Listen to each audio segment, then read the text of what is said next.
In the early 1900s, the shipbuilding industry was an extremely profitable and competitive venture, with White Star Line and Cunard as the top two firms seeking to become the fastest, most sophisticated, and luxurious ship line of the time. As such, the Royal Mail steamer Titanic was a product of competition, being one of 3 Olympic-class liners commissioned by the White Star Line. Construction of the Titanic began at the Harland and Wolff shipyard in Belfast, Ireland, in March of 1909 and took only 3 years to complete.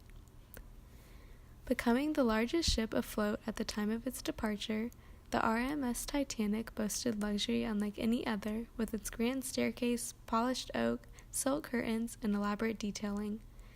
In addition, it was complete with amenities like an onboard gym, pool, library, restaurants, and telegraph system, making the ship's extravagance one that attracted some of the most wealthy people, from high-ranking officials to celebrities.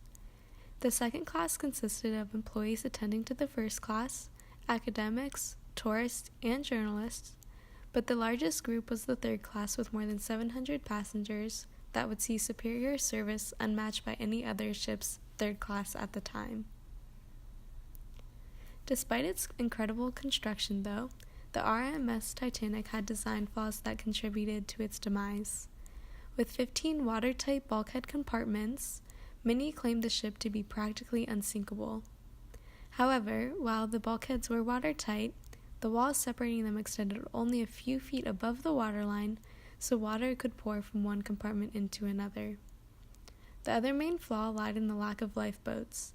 As a result of outdated maritime safety regulations, the ship carried only enough lifeboats for 1,178 people, only one-third of its total capacity of 3,300. With 2,224 people aboard the night of its departure from Southampton, England, the passengers traveling first class on the Titanic were roughly 44% more likely to survive than other passengers.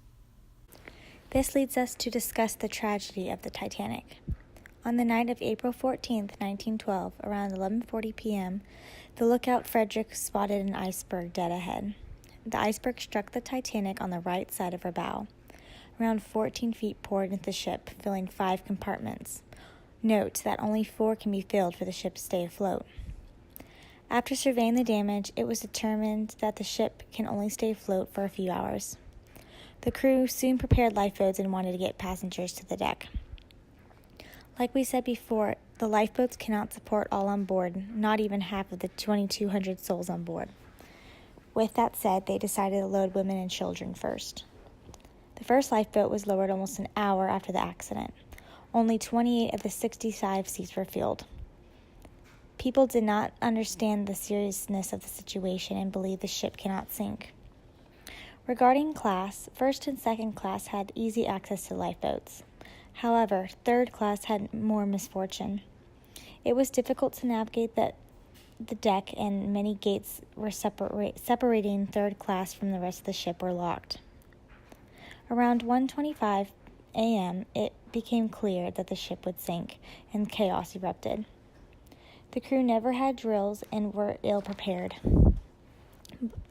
By 1:40 a.m., the bow dipped underwater. While all this is going on, crewmen were working hard to get distress calls out. The closest ship to respond was called the Carpathia, 58 nautical miles away. With this ship 4 hours away, it would be too late. Around 2:05 a.m., the propellers of the ship were in the air. The last 2 boats floated right off the deck.